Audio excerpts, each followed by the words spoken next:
देखिए, जो अपना स्कोर कार्ड होता है उसमें 3 रैंक शो होती हैं। हाँ। पहली वाली कंसोलिडेटेड रैंक होती है, ठीक है। जो कि मेरी 26 थी, जो कि बाद में 25 हो गई। 26 थी पहले, तो 25 हो गई। जो दोबारा रिजल्ट आया उसमें, हाँ। जिसमें मेरे नंबर बढ़े, ठीक तो है। एक रैंक में और ऊपर आ गया, 26 से 25 पे आ गया। और जो एक अनरिजल्ट वाली जो रहती है, जिसे अपन बोलते हैं, दूसरी वाली जो उसमें शो होती है, वो मेरी पहले 25 थी, वो 24 हो गई। लेकिन जो मेरी कैटेगरी, एक ओबीसी कैटेगरी में जो कि मैं आता हूँ, तो वो मेरी थर्ड थी एमपी में। तो वो, हाँ, वो मेरी थर्ड ही रही और जनरल की ही सीट मुझे मिली। तो सर आप पुस्तकों के बारे में बताइएगा कि कौन कौन सी पुस्तकें पढ़े कि सिलेक्शन हो ही जाए। देखिए, पुस्तकों का ऐसा है, मैं बताऊं, जिनसे मैंने स्टडी की है। नमस्ते, आप सभी का बहुत बहुत स्वागत है। और बहुत सारी कमेंट मेरे पास आई थी कि सर आप हिंदी साहित्य के लिए किसी ऐसे व्यक्ति का इंटरव्यू लेकर के आएँ जिन्होंने काफ़ी अच्छी मेहनत करी है, काफ़ी अच्छी रैंक के साथ में परीक्षा को उत्तीर्ण किया हुआ है। तो आज हमारे साथ हैं देवेंद्र सर। इन्होंने वर्ग 1 में, सर कितनी रैंक थी आपकी, मतलब टॉप 10 में ये आए हुए हैं। यदि हम नॉर्मल कैटेगरी से बात करें, 125 के समथिंग सर आपके नंबर थे। 123.43 नंबर इनके हिंदी साहित्य से थे वर्ग 1 में। और वर्ग 1 और वर्ग 2 दोनों के लिए हम सर से पता करेंगे कि किस तरीके से किन पुस्तकों को फॉलो कर रहे हैं कि आपका इस बार एग्ज़ाम निकल ही जाए। तो सर आपका बहुत बहुत स्वागत है हमारे चैनल पर। जी, धन्यवाद भैया। तो ये मान लीजिए कि ये मेरे बड़े भाई हैं और मैं उनसे जानकारी ले रहा हूँ कि भैया ने कैसी तैयारी करी थी। मेरे मामा जी के बड़े बड़े लड़के हैं श्याम भैया, उनके ये घनिष्ठ मित्र हैं, तो उनके द्वारा ही सर से संपर्क हो पाया है। और भैया मुझे बहुत पहले से भी जानते हैं, लगभग 1-2 साल से, और 1 साल से सर का इंटरव्यू डिले भी हो रहा था। लेकिन अब समय आ गया है कि आप तक उनकी बातें पहुंच पाएँ। तो सबसे पहले हम सर का परिचय लेंगे ताकि आप एक बार परिचित हो जाएं। परिचय में साथ में सर आप शैक्षणिक योग्यताएं भी बताइएगा। सबसे पहले तो आपको और आपके चैनल को और आपके जो दर्शक हैं, श्रोता हैं, सभी को मैं प्रणाम करता हूं, नमस्कार करता हूं। मेरा परिचय ये है कि नाम मेरा देवेंद्र कुमार किरार है और यहीं पास में ही, जहां पे आप शूटिंग कर रहे हैं, लगभग 500 मीटर की दूरी पे गांव है कोटपार गणेश से मैं बिलोंग करता हूं। और मेरी शैक्षणिक योग्यता MA BEd हूँ मैं, और वर्ग 1 में मेरी ज्वाइनिंग हुई है और पास ही स्कूल मिल गया था रैंक अच्छी होने के कारण, और ट्रांसफ़र होकर अब मैं बिल्कुल पास में ही आ गया हूँ यहीं पर। तो सर जब आपकी ज्वाइनिंग हुई थी तो आपको कौन सा विद्यालय मिला था? जब मेरी ज्वाइनिंग हुई थी तो मुझे बाढ़ी ब्लॉक का, मतलब जो उत्कृष्ट विद्यालय है, वही मुझे पहली काउंसलिंग, मतलब मेरी जो पहली चॉइस थी, शायद CM राइज। हाँ, वो बाद में CM राइज में कन्वर्ट हो गया, चेंज हो गया। अच्छा। और पहली मेरी चॉइस थी, वही मुझे मिल गई। अच्छा, ये तो बहुत ही अच्छी बात है, सर को अपना खुद का ज़िला मिल गया, ये बहुत ही अच्छी बात रही है। तो जैसे कि आपने MA किया हुआ है हिंदी साहित्य से और आपका MEd है, नहीं, BEd है। अच्छा, BEd है। तो सर ये बताइए कि जैसे कि शायद आपने 2011 में भी पेपर दिया हुआ था, तो 2011 में जो मैंने पेपर दिया वो था, उस टाइम पे मैं ग्रेजुएट ही हो पाया था और मेरे पास BEd की डिग्री नहीं थी। हाँ। तो एग्ज़ाम मैंने दिया और ग्रेजुएट होने के कारण मैं वहाँ पे सिर्फ वर्ग 2 का पेपर दे पाया, और शायद वो मेरा कॉम्पिटिटिव एग्ज़ाम का या किसी भी एग्ज़ाम को देने का पहला अनुभव था। अच्छा। तो उसके कारण से मुझे थोड़ा विलम्ब, मतलब कहना चाहिए कि मैं OMR शीट पे उस समय पे एग्ज़ाम हुआ था ऑफलाइन, ऑनलाइन की व्यवस्था नहीं थी उस टाइम पे शायद। तो मेरे 15 क्वेश्चन जो चाइल्ड डेवलपमेंट के हैं वो मैं टिक भी नहीं कर पाया, गोले काले नहीं कर पाया। तो अच्छा, तैयारी भी ज़्यादा हो नहीं पाई थी। उसका एक रीज़न ये था कि मैं प्राइवेट स्कूल में अध्यापन का कार्य करता था और मेरा विषय ही अलग था। अंग्रेज़ी का मैंने प्राइवेट में अध्यापन कार्य किया और हिंदी से मैंने पेपर दिया, लेकिन छूटने के बाद भी मेरे 77 पॉइंट कुछ मुझे याद है, ऐसा मेरा स्कोर रहा था उस टाइम पे, क्योंकि पढ़ने के लिए समय नहीं था लेकिन रुचि थी। हाँ, इसलिए तो सर जैसे कि आपने बताया कि आप विद्यालय में पढ़ाते थे, तो वहाँ पर आपका विषय इंग्लिश था, तो किस क्लास को पढ़ाते थे आप वहाँ पर? मैंने हाई स्कूल और हायर सेकेंडरी में इंग्लिश पढ़ाई है। हाँ। और हिंदी मीडियम इंग्लिश मीडियम दोनों में लगभग मैंने 10 साल तक इंग्लिश ही पढ़ाई है। तो सर ये बताइए कि इंग्लिश टू हिंदी, मतलब आप मतलब इस फील्ड में कैसे आए कि हिंदी के लिए फिर आपने देखिए, प्रिपरेशन क्या है की? कि हिंदी जो है वो हमारी मातृभाषा है, और मातृभाषा से लगाव हमारा कहना चाहिए कि बचपन से ही जुड़ाव रहता है, हाँ, कहना चाहिए। बिल्कुल। इंग्लिश चुनने का एक मेरा रीज़न ये था, मैं सच आपको बताऊं, कि हिंदी भाषा को क्या है कि जो सम्मान उसे मिलना चाहिए वो वास्तव में हम ही लोग उसे नहीं दे पा रहे हैं। हाँ, अब इसकी वजह कई हो सकती हैं। मेरा इंग्लिश चुनने का रीज़न ये था कि इंग्लिश मीडियम स्कूल सबसे ज़्यादा हम देखते हैं प्राइवेट सेक्टर में बढ़ते जा रहे हैं, और इंग्लिश के टीचर की डिमांड सबसे ज़्यादा रहती है, और इंग्लिश वाले को सैलरी भी अच्छी मिलती है। और प्राइवेट में तो आप जानते ही हैं कि जो मतलब जिसके पास सब्जेक्ट अच्छा होगा उसको पेमेंट अच्छी मिलेगी। इस वजह से मैंने इंग्लिश को चुना, और इंग्लिश का टीचर बनने की मेरी चाहत थी। हाँ, जब मैं पढ़ता था और हमें एक सर पढ़ाते थे, त्रिवेदी सर थे, वो हमें अंग्रेजी पढ़ाते थे। उनका मुझे पढ़ाने का तरीका बहुत अच्छा लगा, और मैंने सोचा कि आगे चल के मैं भी टीचर बनूंगा और इंग्लिश का टीचर बनूंगा। लेकिन नियति को शायद कुछ और ही मंजूर था, तो मैं हिंदी से बना, और हिंदी का शिक्षक बनकर मुझे गर्व है और बहुत अच्छा महसूस करता हूँ। और शायद मेरे वार्तालाप के तरीके से आपको लग भी रहा हो कि हिंदी मेरे भाषा मतलब व्यवहार में झलकती भी है। तो इंग्लिश मैंने इसलिए चुना क्योंकि सैलरी अच्छी मिलती थी, और प्राइवेट में क्या है कि हमको सैलरी कम मिलती है, लेकिन क्या है इंग्लिश वाले को अन्य सब्जेक्ट वाले से ज़्यादा ही मिलती है। तो मैंने इंग्लिश को चुना, और 10 वर्ष तक मैंने इंग्लिश पढ़ाई। लेकिन क्या है, कहीं ना कहीं मेरे दिल में हिंदी बसी हुई थी, तो मैं हिंदी से जुड़ा रहा, और हिंदी से मेरा जुड़ाव बना रहा। हिंदी को मैं पढ़ता रहा, और ज़्यादा तो समय नहीं दे पाया हिंदी को, लेकिन फिर भी मैगज़ीन्स पढ़ना, बुक्स पढ़ना, और मतलब स्वाध्याय जिसे अपन कहते हैं, सेल्फ स्टडी, ये मेरी चलती रही। और हिंदी में क्या है कि मुझे जो व्याकरण वाला पोर्शन है उसमें बड़ी रुचि थी। उसका एक रीज़न ये भी था कि मेरे एक कोवर्कर, एक सर हैं जो मेरे साथ पढ़ाते थे, तो वो एक कवि थे, उनको लेखन का भी बड़ा शौक़ था। मैं उनसे जुड़ा तो कुछ मेरा भी ऐसा रुझान उस तरफ हुआ, तो फिर मैंने हिंदी को थोड़ा गहराई से समझने का प्रयास किया। ख़ासतौर से जो व्याकरण में रस, छंद, अलंकार वगैरह जो होते हैं उनको मैंने थोड़ा स्टडी किया। तो ये मेरे लिए प्लस पॉइंट रहा, क्योंकि व्याकरण पूछी ही जाती है कॉम्पिटिटिव एग्ज़ाम्स में। अच्छा, तो इस तरह से मतलब हिंदी में मेरा ये मान के चलें कि लेखन भी शौक़ है मुझे थोड़ा बहुत। अच्छा। तो उस वजह से मैंने उस पोर्शन को बहुत अच्छे से study और जैसे कि आप ने फिर हिंदी की तैयारी भी करी हुई होगी, तो आप ये बताइए कि लगभग कितने समय तक आपने तैयारी करी हिंदी साहित्य की कि आपका सिलेक्शन हो गया है?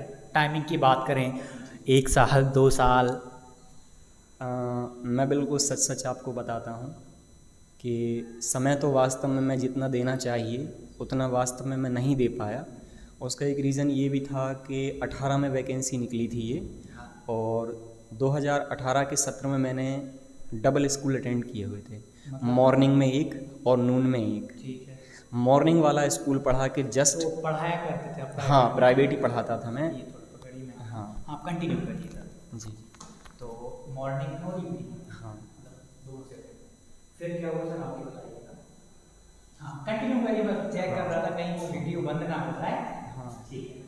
तो क्या हुआ कि 18 का जो सेशन था, हाँ। उसमें मैंने 2 स्कूल अटेंड किए प्राइवेट, एक हायर सेकेंडरी था और एक हाई स्कूल था। हायर सेकेंडरी का मॉर्निंग में टाइम था, और जो दोपहर वाला था वो मेरा हाई स्कूल था, जो कि एक गांव में था, लगभग 5 किलोमीटर अपन यहाँ से उसकी दूरी मान के चलें। हाँ। तो यहाँ से छुट्टी होने के बाद आधा घंटा हमने उनसे बात कर ली थी, हम लेट आएंगे थोड़ा।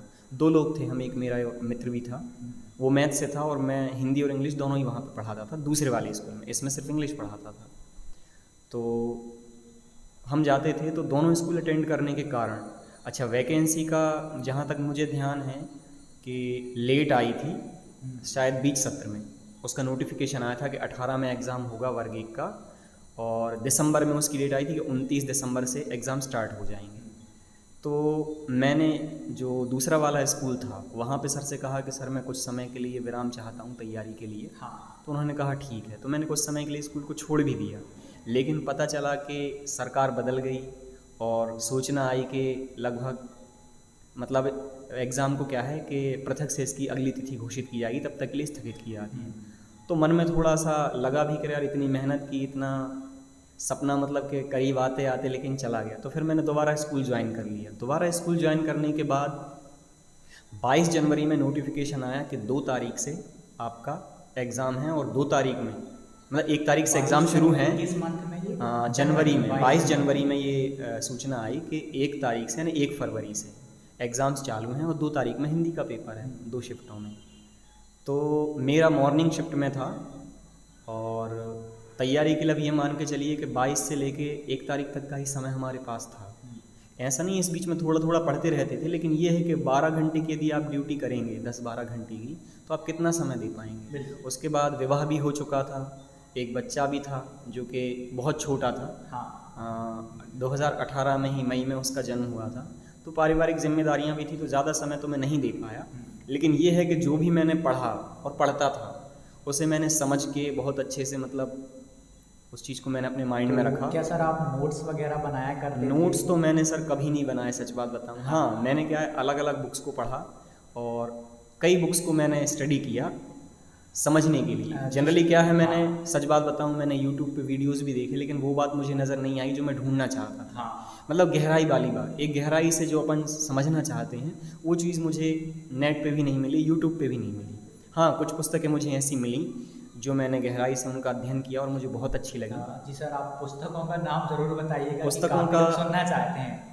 पुस्तकों का ऐसा है, देखिए सबसे यदि आप पहले हम सर वर्ग 2 की बात कर लेते हैं जी कि वर्ग 2 के लिए भैया ने वर्ग 2 का भी पेपर दिया हुआ है जी। 110 नंबर मेरे आए थे और नॉर्मलाइजेशन होने के बाद 109 पॉइंट कुछ है ना, दशमलव में ही 2-4 पॉइंट कम हुए होंगे। हाँ। बाकी बराबर जैसे थे। और वर्ग 1 में 123, पहले 122.76 थे, 122.76। लेकिन क्या हुआ कि हिंदी के एक टीचर थे दिल्ली के, धर्मेंद्र कुमार पांडे, उन्होंने जो दूसरी शिफ्ट में पेपर हुआ था उसमें एक क्वेश्चन पे उन्होंने क्लेम किया हुआ था, पिटिशन दायर की थी, तो उसके बाद हिंदी का दोबारा रिजल्ट आया था, तो उसमें मेरा लगभग 0.75 के नंबर और इंक्रीज़ हो गए।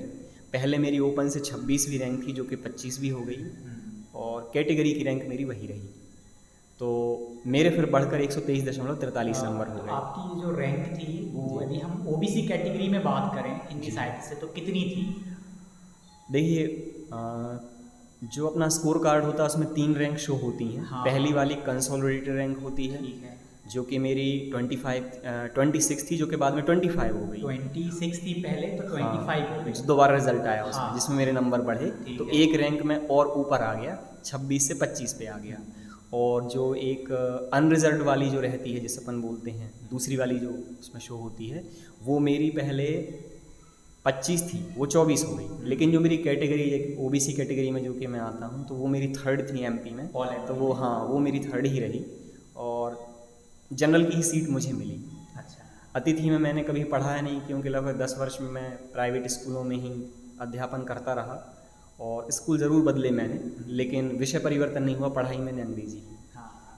और एग्ज़ाम मैंने ये हिंदी से निकाला। उसका एक ये भी था कि मैंने बीएड जो किया, मेरे पढ़ाई में थोड़ा गैप भी रहा, हालांकि बीएड मेरा जो था, ग्रेजुएशन जो था मेरा, वो हिंदी लिटरेचर प्लस सोशलॉजी था। अच्छा, दोनों से। हाँ, और एमए फिर मैंने इंग्लिश से किया, क्योंकि यहाँ पर हिंदी से किया, क्योंकि यहाँ पर मेरा हिंदी लिटरेचर था। तो ये मैंने गैप के कारण हुआ। पहले मैं इंग्लिश से एमए भी कर रहा था, लेकिन हमारे यहाँ लोकल में ही बीएड के लिए जो प्रिंसटन कॉलेज है वहाँ पर आ गया था, तो मैंने एमए इंग्लिश से छोड़कर बीएड ज्वाइन कर लिया, क्योंकि वो मेरे लिए ज़रूरी था, क्योंकि बिना उसके एग्ज़ाम का कोई मतलब ही नहीं रहता। जैसे कि मैं बता रहा हूँ, मैंने 11 में भी क्वालिफाई तो हो गया था, भले ही कम नंबर से था, लेकिन बीएड ना होने की वजह से वो अपने हाथ से निकल गया। तो मैंने फिर एमए इंग्लिश से छोड़कर हिंदी बीएड किया। बीएड मेरा 2014 में हो गया था और एमए मेरा 2018 में कंप्लीट हुआ था, और 18 में ही एंड में वैकेंसी का नोटिफिकेशन आया और 19 में फरवरी में एग्ज़ाम हो गया उसका। ठीक है जी। तो अभी हम सर से सिस्टमेटिक, अभी ये सब के बारे में आपने देखा, नंबर वगैरह, रैंक वगैरह देखी है। अब हम सर से जानेंगे अब हम जानेंगे कि जो पुस्तकें होती हैं कौन कौन सी पढ़ें ताकि आप ना लगभग सिलेक्शन के पास पहुंच पाएँ। तो सर आप पुस्तकों के बारे में बताइएगा कि कौन कौन सी पुस्तकें पढ़ें कि सिलेक्शन हो ही जाए। देखिए, पुस्तकों का ऐसा है, मैं बताऊं जिनसे मैंने स्टडी की है। लूसेंट की 2 बुक्स हैं, एक व्याकरण वाली आती है छोटे साइज़ की, हिंदी व्याकरण करके एक छोटी सी पुस्तक आती है लूसेंट पब्लिकेशन की, उससे आप व्याकरण का पोर्शन पढ़ें, बहुत बढ़िया उसमें दिया हुआ है। और लूसेंट का इसलिए मैं प्रेफर करता हूँ क्योंकि उसमें त्रुटियाँ नहीं मिलती हैं। प्रमाणिक पुस्तक है एक बहुत अच्छी, और बहुत अच्छे राइटर्स के द्वारा लिखी भी गई है। दूसरी लूसेंट की ही एक और आती है वस्तुनिष्ठ वाली, जिसमें अधिकतर कॉम्पिटिटिव एग्ज़ाम के लिए लोग उसको ख़रीदते हैं। दोनों ही पुस्तकें बहुत अच्छी हैं। और ये दूसरी वाली पुस्तक कौन सी, लूसेंट की? लूसेंट की ही दोनों पुस्तकें आती हैं, एक व्याकरण के लिए आती है हाँ। और एक में बाकी सभी चीज़ें रहती हैं। मैं आपको उसकी वो भेज दूंगा, आप चाहें तो उनको अपने उस पर दिखा भी दीजिएगा फ़ोटो चाहें हाँ, वहाँ पे तो, या डिस्क्रिप्शन में अपन टेलीग्राम पे फोटो हाँ भेज देंगे तो आप बता दीजिएगा। इसके अलावा मैंने और भी पुस्तकें, जैसे एक वासुदेव शरण की एक पुस्तक है हिंदी व्याकरण करके, उसको भी मैंने स्टडी किया। और एक अपना क्या बोलते हैं ये अरिहंत पब्लिकेशन की ऑरेंज कलर की एक बुक है व्याकरण की, उसको भी मैंने स्टडी किया। और मैं जानता था, ये चीज़ मैं पहले ही समझ गया था कि वर्ग 1 का जो अपना एग्ज़ाम का जो नोटिफिकेशन आया था, इसमें सबसे अच्छी बात ये थी कि सैलरी सबसे ज़्यादा बढ़ा दी गई थी। तो मैं जानता था कि आने वाला एग्ज़ाम जो होगा सरल तो होगा नहीं, बहुत ही ज़्यादा कठिन लेवल इसका रखा जाएगा। तो इनको पढ़ने के साथ साथ मैंने जो नेट की बुक्स होती हैं वो मैं लेकर आया था, क्योंकि मैं जानता था कि टफ़ लेवल कितना होगा। जैसे नेट की परीक्षा होती प्रोफेसर के लिए जो होती है, तो वो पुस्तकें मैंने 2-3 परचेज़ की थी, जिसमें बहुत सारा सिलेबस मुझे इसका मिल गया था। सिलेबस लिखा ही हुआ था नोटिफिकेशन में जो भी था कि ये यहाँ से पूछा जाएगा। और अपने ये नेट की बुक्स में ज़्यादातर उसमें मुझे बहुत अच्छे से मिला और बहुत डीपली भी मिला। तो मैंने नेट की बुक्स पढ़ी, उसमें कुछ ऑब्जेक्टिव टाइप भी थे और थ्योरिकल भी थी, तो उसका मुझे बहुत लाभ हुआ इसमें। तो हिंदी साहित्य के लिए पुस्तकें कौन सी आपने पढ़ी हुई होंगी? हिंदी की जो नेट के लिए है, मैंने नेट के लिए जो पर्टिकुलर जो सेकंड पेपर जो होता है, जिसमें सारा मतलब जो सिलेबस पूछा जाता है, वो बुक मैं लेकर आया था स्टडी के लिए। उसको मैंने पढ़ा और बाकी जो मैंने पुस्तकें आपको बताई, इन्हीं का मैंने अध्ययन किया। और कुछ पोर्शन तो हालांकि मुझसे छूट भी गया था, क्योंकि समय ऐसा था, मैंने बताया 22 में नोटिफिकेशन आया, तो वो स्कूल तो मैंने छोड़ दिया था 22 में ही, दूसरा वाला जो था, जैसा कि मैंने आपको पहले बताया। और 26 जनवरी तक जो मेरा पहला स्कूल था वो मैंने अटेंड किया था। 26 जनवरी रिपब्लिक डे तक मैं स्कूल गया, और उसके बाद मैं सर से बोल के आया कि सर अब मैं एग्ज़ाम के बाद ही स्कूल ज्वाइन करूँगा। तो इस बीच में क्या हुआ कि जैसा आपने बताया कि आपके भैया हैं श्याम सुंदर धाकड़, उन्होंने और मैंने साथ में ही तैयारी की, और उन्होंने मेरी बहुत क्या कहूँ कि उनके साथ तैयारी का मुझे लाभ भी मिला कि मेरा सिलेक्शन हुआ और बहुत अच्छे नंबर मेरे आए। तो उसमें एक बहुत कुछ योगदान उनका भी है, क्योंकि वो नेट की तैयारी पहले से ही कर रहे थे। तो कुछ जो टॉपिक थे जो कि एग्ज़ाम में पूछे जाने वाले थे, जैसे भाषा का एक वो था, भाषा विकास पूछा जाता है बोलियों के बारे में, वो उन्होंने मुझे बहुत अच्छे से एक्सप्लेन किया और बढ़िया मुझे वो चीज़ समझ में भी आई। क्योंकि समय कम था तो मैं उसमें ज़्यादा डीपली नहीं जा पाया, लेकिन उनका जो अनुभव था वो उन्होंने मेरे साथ साझा किया, तो उसमें मुझे बहुत लाभ हुआ। और बाकी चीज़ें, व्याकरण का पोर्शन मुझे पहले से ही, जैसा कि मैं बताया, मुझे रुचि थी, वो मेरा पहले से ही पढ़ा हुआ था, उसे भी मैंने पढ़ा। और 26 जनवरी से लेकर 1 तारीख तक हमने साथ में तैयारी की, और उसी का ये परिणाम हुआ कि अच्छी खासे नंबर भी आ गए। कुछ पहले से भी था, लेकिन यह है कि ज़्यादा कुछ पहले से नहीं था, जो भी पढ़ा इन्हीं 7-8 दिन में ही पढ़ा, और ऐसा पढ़ा कि निश्चिंत होकर ही। सबसे बड़ी बात मैं दर्शकों को ये बताना चाहूँगा कि कोई भी एग्ज़ाम की यदि आप तैयारी कर रहे हैं तो आपके माइंड पे प्रेशर बिल्कुल नहीं होना चाहिए। आप अंतिम परिणाम मान के चलिए, क्या होगा, ज़्यादा से ज़्यादा आप असफल होंगे, लेकिन यदि माइंड में आप टेंशन लेके पढ़ाई करेंगे, जो आप पढ़ेंगे वो आपके दिमाग में बिल्कुल भी स्थायी नहीं रह पाएगा। मेरा सबसे, मैं थोड़ा बता दूं आपको, जो अनुभव है मेरा ये ऐसा रहा कि शायद मैंने इतनी जल्दबाजी किसी एग्ज़ाम में नहीं की होगी, और इसके बाद ही मेरा स्कोर अच्छा रहा। हुआ ये कि तैयारी के बाद में जो हमने तैयारी की 6-7 दिन में साथ में तैयारी की, उसके बाद हम साथ में एग्ज़ाम देने भी गए, बस सेंटर हमारे अलग अलग थे और थोड़ी ही दूरी पर थे। तो सबसे पहले जो हमारा, और एक चीज़ और मैं बताऊं, मैंने क्या है कि हिंदी पे ज़्यादा फोकस किया। 50 नंबर का जो हमारा पोर्शन था उसमें भी मैंने थोड़ी बहुत मेहनत की, लेकिन सबसे ज़्यादा फोकस जो मेरा था वो हिंदी पे था। हिंदी पे इसलिए था क्योंकि 110 नंबर की हमारी हिंदी हो गई थी, 10 की सामान्य और 100 का हमारा जो विशिष्ट सेक्शन होता है। 50 नंबर में से 10 नंबर का सामान्य हिंदी हो जाती है, फिर अंग्रेज़ी आ जाती है और बाकी अदर सब्जेक्ट्स जाते हैं। शायद 15 नंबर का पेडागॉजी भी था उसमें। पेडागॉजी भी हमने पढ़ी, लेकिन उसको मैंने कम समय दिया। पढ़ा मैंने उसको, 2 बुक्स में उसकी लेकर भी आया था, जिसमें से एक अरिहंत की थी पब्लिकेशन का, तो मुझे ध्यान नहीं है, लेकिन मैंने उनको 2-3 बार पढ़ा और अच्छे से पढ़ा। बाकी मैंने ज़्यादा विशेष ध्यान जो दिया वो हिंदी पे, क्योंकि स्कोर इसी से हमारा हो पाता। तो अनुभव ये है कि एग्ज़ाम हॉल में पहुंचते ही, एग्ज़ाम हॉल के बाहर बहुत लंबी लाइन थी। अब मैंने थोड़ा, क्या होता है, लाइन लगी रहती है तो अपन एक दूसरे से चर्चा हो ही जाती है। तो मेरे आगे पीछे जो लोग लगे हुए थे उनसे मेरी चर्चा हुई कि भाई साहब आप कहाँ से आए हैं, बहन जी आप कहाँ से आई हैं।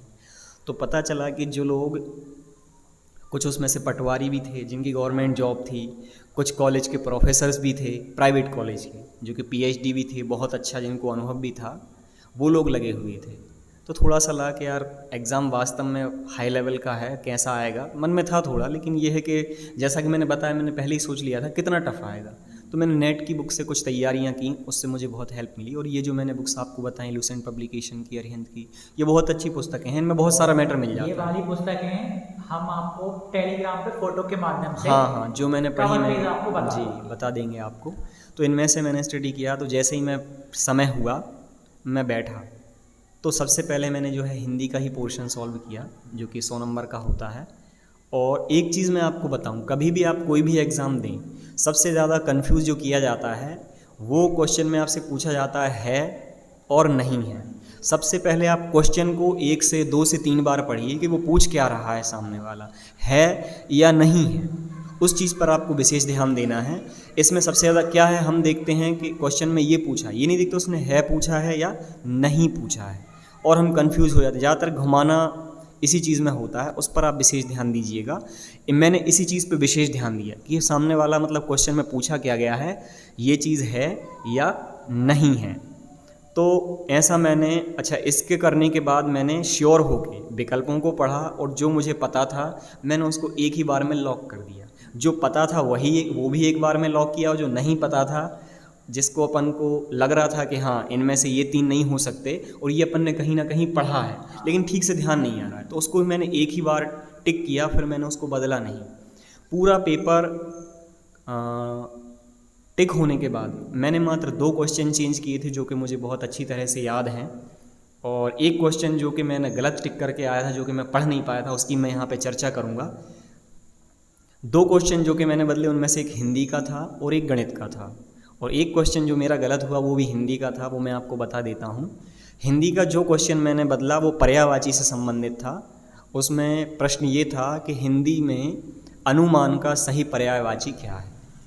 तो उसमें 3-4 विकल्प दिए थे, जिनमें मैंने पहले टिक किया था परिकल्पना, लेकिन कहीं ना कहीं मुझे लग रहा था कि ये सही नहीं है, और इसका प्राक्कलन जो कि इसका दूसरा था वो फिर मैंने लगाया, क्योंकि परिकल्पना का मतलब होता है मन में किसी चीज़ की आप पहले से ही कल्पना कर लें और बाद में उसको साकार रूप प्रदान करें। तो मैंने ये चेंज किया। और दूसरा क्वेश्चन जो कि गणित का आया था, कि जो कि मैंने 9th क्लास में पढ़ा हुआ था, मुझे अच्छी तरह से ध्यान आ गया था, लेकिन मैंने वो जल्दबाजी में उसे टिक कर दिया था कि इसको समय मिलने पर हम, जब मेरे पूरे टिक हो गए तब मैंने लास्ट में ये चेंज किए।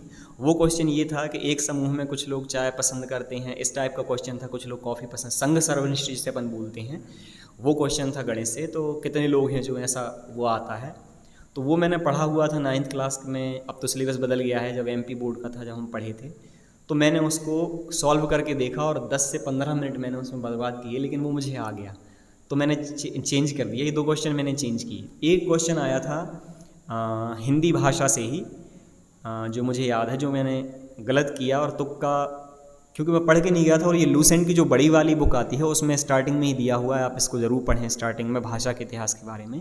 वो क्वेश्चन ये था कि हिंदी भाषा में अनुस्वार के बदले, पंचमाक्षर के बदले अनुस्वार का प्रयोग करने का सुझाव किसने दिया था। उसमें 4 विकल्प थे, जो मैं टिक करके आया था वो था महावीर प्रसाद द्विवेदी। तो इसमें मेरा अनुमान ये था कि महावीर प्रसाद द्विवेदी ने हिंदी के विकास में, हिंदी को परिनिष्ठित करने में बहुत योगदान दिया है। लगभग 19 वर्ष या 17-18 वर्ष उन्होंने सरस्वती पत्रिका के माध्यम से हिंदी के लिए बहुत कुछ किया। तो मेरे दिमाग में यही आया, जबकि इसका वास्तविक आंसर जो था वो था बाबू श्याम सुंदर दास, जो कि सरस्वती पत्रिका के प्रथम संपादक भी रहे। ये बात मुझे बाद में जब मैं पेपर देकर आया तब मुझे पता चली। तो एक क्वेश्चन मेरा ये गलत हो गया, थोड़ा सा मैं देख नहीं पाया था उस चीज़ को। तो ऐसा है कि आप पढ़ें और निश्चिंत होकर पढ़ें। और एक बात मैं आपको ये भी बताना चाहता हूँ कि लगभग 1 घंटे 15 मिनट में मैंने पूरा पेपर सॉल्व करके सबमिट भी कर दिया। इतनी जल्दबाजी मैंने आज तक कभी पेपर में नहीं की जी। 1 घंटे 15 मिनट यानी सवा घंटे में आधा घंटा मान के चलें, जिसमें मैंने 15 मिनट 10 से 15 मिनट क्वेश्चन को वो बदलने में और एक को सॉल्व करने में लगा है। क्योंकि आपको नहीं करनी है, ये आपको नहीं करना है। क्या है कि देखिए, मैंने जो पढ़ा था वो मुझे अच्छी तरह से वहाँ पे आ रहा था कि हाँ है तो यही है और नहीं है तो फिर इनमें से हो सकता है, ऐसा मैंने किया। तो बहुत सारे क्वेश्चन वही आए जो मैंने स्टडी किया हुआ था, इसलिए मेरा इतना अच्छा स्कोर रहेगा। मैं ऐसा नहीं कहूँगा कि मेरे तुक्के ज़्यादा लगे, तुक्के तो मैंने बहुत ही कम मान के चलिए कि, और तुक्के भी ऐसे लगे कि अपन ने पढ़ा है उसको लेकिन ठीक से याद नहीं आ रहा। तो विकल्प हमारे पास 4 होते हैं, अब 4 में से अपन 3 में अंदाज़ा लगाते हैं कि ये 3 तो नहीं है, तो कहीं ना कहीं वो चीज़ हमको याद आ ही जाती है। तो ये आप ऐसी जल्दबाजी नहीं कीजिएगा जो मैंने की। मैंने इसलिए किया क्योंकि मैं पूरा 100% श्योर था। मैंने बताया ना आपको कि मैंने देख लिया था है और नहीं में मैं कंफ्यूज नहीं हुआ।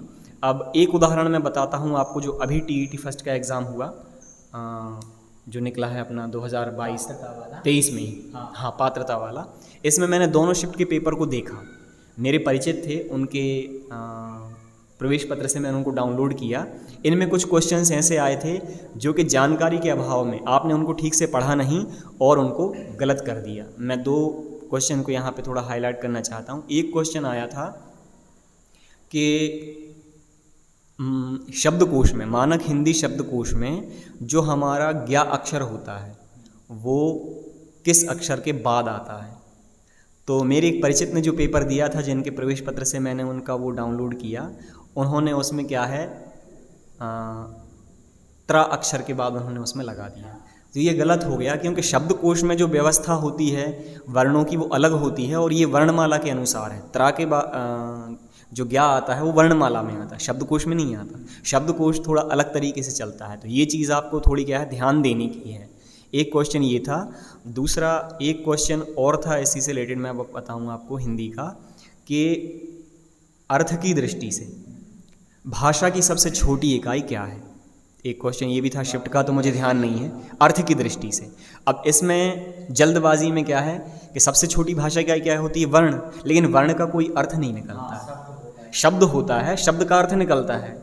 तो उन्होंने जो हमारे परिचित थे वो वर्ण लगा के आ गए, जो कि गलत हो गया, क्योंकि वर्ण का कोई अर्थ नहीं होता। पहले क्वेश्चन को समझें, क्वेश्चन कह क्या रहा है। तो प्रश्न ये था कि अर्थ की दृष्टि से अर्थ निकलता है शब्द का। तो ऐसे क्वेश्चन क्या है कि हम जल्दबाजी में हम जानते हैं कि हाँ ये तो सरल है, तो हम टिक कर देते हैं। थोड़ा क्वेश्चन आप ध्यान से पढ़िए, उसके बाद आप टिक कीजिए, तो आपको जो नुकसान होने वाला है उससे आप बच जाएंगे। और एग्ज़ाम में क्या है कि एक एक नंबर का बहुत महत्व होता है। जब रैंक आती है तो दशमलव में हम बहुत ऊपर या नीचे चले जाते हैं, तो इस चीज़ का आपको ध्यान रखना है। और मैं कह रहा हूँ कि आप निश्चिंत होकर, टेंशन फ्री होकर पढ़ाई कीजिए और टेंशन फ्री होकर ही आप एग्ज़ाम दीजिए। और पहली बार जो, जैसे मान लें कहीं पे आप, तुक्का तो मैं नहीं कहूँगा, कहीं ना कहीं उसमें आपका अनुभव शामिल रहता है। आप पहली बार जो टिक कर रहे हैं उसको फिर आप बाद में बदलें ना, क्योंकि पहली बार में आप जो टिक कर रहे हैं कहीं ना कहीं वो ज़्यादा सही होता है बजाय बाद में टिक करने के। यदि आप श्योर हैं तो बिल्कुल बदलें, लेकिन यदि आप असमंजस में हैं तो जो कर दिया है उसी को रहने दें, फिर ना बदलें, ऐसा मेरा मानना है। और एक और प्रश्न पूछेंगे जी कि वर्तमान में सैलरी क्या है आपकी वर्ग 1 में? जी, वर्तमान में जब मेरी ज्वाइनिंग हुई थी तब जो प्रान नंबर होता है वो जनरेट नहीं हुआ था, तो बिल के थ्रू हमारी सैलरी जो आई 8 अक्टूबर में मेरी ज्वाइनिंग हो गई थी। और दिसंबर के महीने में 4 और 9 तारीख में मेरी दोनों सैलरी एक साथ आई, अक्टूबर और नवंबर की, 2 मंथ की। तो उस समय पे क्या है कि जो 10% हमारा NPS कटता है, प्रोफेशनल टैक्स कटता है और GIS कटता है, वो नहीं कटता था। तो उस समय पे जो मेरी पहली सैलरी आई वो 30,795 थी। 2 महीने की? 1 महीने की, एक महीने की 30,000, 70% के अकॉर्डिंग। हाँ 70% के अकॉर्डिंग। और उस समय पे शायद 20% ये लगता था। बेसिक पे क्या था आपका? बेसिक पे था जो सैलरी थी वो 36,200 थी, और 36,200 जी, और उसका 70% निकालते हैं तो 25,340, हाँ। और उस पर फिर DA लगता था। और डीए के साथ फिर एचआर जो कि एरिया के हिसाब से रहता है, तो यहाँ पे 387 हमारा एचआर और 20% डीए और 25 340 का, इन सबको जोड़ के 30,795 पहली सैलरी मेरी आई और 4-5 दिन के अंदर से दोनों महीने की आ गई। उसके बाद में जब एनपीएस कटने लगा तो 27,000 कुछ आने लगी। उसके बाद फिर समय समय पर डीए बढ़ते रहे और वर्तमान में जो सैलरी है जो कि हमारा 38% डीए अब लग चुका है वर्तमान में, तो वो आ रही है मेरी 35,747 और जब ये 100% कटने के बाद। अच्छा, कटने के बनती है 40,000 समथिंग कुछ बनती है, लेकिन कटने के बाद में एनपीएस कट जाता है, 400 रुपये जीआईएस कट जाता है, 208 रुपये प्रोफेशनल टैक्स कट जाता है, 10% एनपीएस कट जाता है। उसके बाद में जो इन हैंड सैलरी हमारे अकाउंट में आती है वो 35,747 आती है, अभी आती है। अच्छा, जी, तो अभी सैलरी देखा जाए तो थोड़ा सा कम है, धीरे धीरे हाँ धीरे धीरे बढ़ जाएगी। हाँ। अब इस पे मैं ज़्यादा टिप्पणी नहीं करना चाहता क्या है कि अब वो जो भी है सरकार की जैसी व्यवस्था है उसके अकॉर्डिंग हमको चलना पड़ेगा, उसमें हम तो कुछ वो तो नहीं हो कर जाएगा। सकते जी। लेकिन समय आने पर, हालांकि मामा जी ने घोषणा तो कर दी थी, लेकिन अभी उसका कोई शायद नई भर्ती वालों को हो सकता है 1 साल के बाद ही लाभ मिल जाए, लेकिन हमें तो उसका लाभ नहीं मिल पा रहा है कि 1 साल तक 70% और दूसरे साल 100%, ऐसा उन्होंने घोषणा की थी। लेकिन आगे चल के शायद उसका जो भी हो जाए, लेकिन अभी वर्तमान में 1 साल से ज़्यादा मुझे हो गया है तो 80% हो चुकी है। 80% पे 38% डीए लगने के बाद में ये मेरी जो मैंने बताई ये मेरे खाते में आती है। और सर जाते जाते लास्ट में आप कोई सा सुझाव देना चाहें जो तैयारी कर रहे हैं उनके लिए, तो आप जरूर बताइएगा। जी, सुझाव मेरा ऐसा है, देखिए किसी भी चीज़ को देखिए मैं बताऊं, हासिल यदि आपको करना है, चाहे वो नौकरी हो, बिजनेस हो, जो भी आप चाहते हैं, सबसे पहले आपके अंदर एक जुनून होना चाहिए उसको पाने का कि हाँ ये मुझे चाहिए। और जुनून कैसा होना चाहिए, लगन कैसी होनी चाहिए। एक कोटेशन मैंने पढ़ा था, उसको फॉलो भी किया और मैंने सामने लिख के रखा था कि मेहनत, हिम्मत और लगन से कल्पना साकार होती। कल्पना मतलब इमेजिनेशन, जो हम चाहते हैं, जो हमारे मन में है, जो हम पाना चाहते हैं, उसको यदि आप साकार करना चाहते हैं, उसे यदि आप पाना चाहते हैं, तो 3 चीज़ें आपके पास होना चाहिए, मेहनत, हिम्मत और लगन। और लगन कैसी होनी चाहिए इसके लिए मैं एक उदाहरण देता हूँ और बच्चों को समझाता भी हूँ। बच्चे अक्सर प्रश्न करते हैं, सर अब आप बता देते हैं, हमें समझ में नहीं आता, हम क्यों नहीं सीख पाते हैं, आप इतना अच्छा कैसे सीख गए। तो मैंने उनको एक बात बताई, देखिए लगन ऐसी होनी चाहिए कि जैसे मान लीजिए कि नदी में बाढ़ आई है और मैं किनारे पर से आपको धक्का दे दूँ उसमें, और आप अपने प्राण बचाने के लिए जितनी मेहनत करोगे, जितने हाथ पैर चलाओगे, जितनी कोशिश करोगे कि किसी तरह से मुझे अपनी जान बचानी है, मुझे अपने प्राण बचाने हैं, इसी तरह की लगन यदि आपको अपने लक्ष्य को पाने के लिए है तो आपको सफल होने से कोई नहीं रोक सकता, आपको टॉपर बनने से कोई नहीं रोक सकता। ये मेरा अपना अनुभव है, मैं ऐसा समझता हूँ। आपको बस वही चीज़ दिखाई देनी चाहिए कि जैसे प्राण बचाने के लिए आप जितनी मेहनत करोगे, वैसी ही मेहनत यदि अपना आप लक्ष्य को पाने के लिए आप करेंगे तो आपको लक्ष्य अवश्य हासिल होगा और आप सफल ज़रूर होंगे, ऐसा मेरा मानना है। ये मेरा अपना अनुभव है।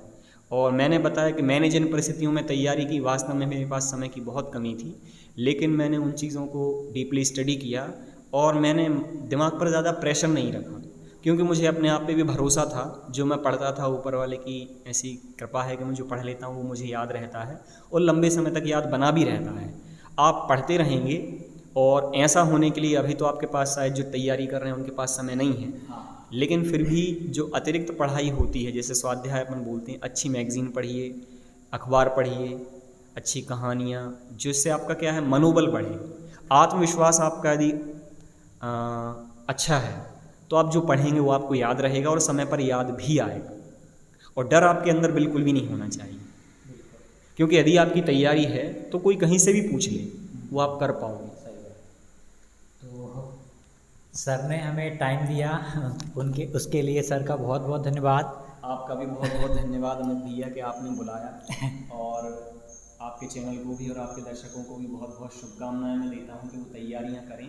और जैसा कि मैंने बताया, बुक्स में आप पिक्चर्स डाल ही देंगे, और यदि किसी को किसी मतलब जैसे मान लीजिए कि अधिक कोई समस्या हो तो आप चाहें तो मेरा नंबर भी मेंशन कर सकते हैं। समय यदि मुझे मिला जैसे, तो मैं यदि कोई कॉल करता है तो जो जो भी उनको परेशानी जैसे आ रही हैं और जैसे जैसे हो सकता है बहुत सी बातें हमारे इस इंटरव्यू में छूट गई हों जो मैं यहाँ पे नहीं बता पाया हूँ, मैं कोशिश करूँगा कि उनकी जिज्ञासाओं का मैं समाधान हाँ, कर या तो पाऊँ। ऐसा भी कर इतनी देंगे। सहायता मैं अवश्य करूँगा। अभी भी मेरे कुछ स्टूडेंट्स हैं जो तैयारी कर रहे हैं और उनकी तो समय समय पर मुझे कॉल करते रहते हैं, और मैं समझता हूँ कि यदि मेरी वजह से कोई थोड़ा बहुत भी आगे बढ़ पाया या किसी को, देखिए वो तो अपनी मेहनत से ही सफल होगा, लेकिन कहीं मेरा भी आंशिक प्रयास रहा उसको सफल बनाने में या थोड़ी हेल्प दे पाया, तो मैं अपने आप को भी धन्य समझूंगा, ऐसा मैं मानता हूँ। और ऐसा भी कर सकते हैं कि आपका कोई सा प्रश्न हो आप कमेंट के माध्यम से हाँ, पूछेंगे कमेंट के माध्यम से पूछ तो भैया रिप्लाई भी कर देंगे वहाँ पर।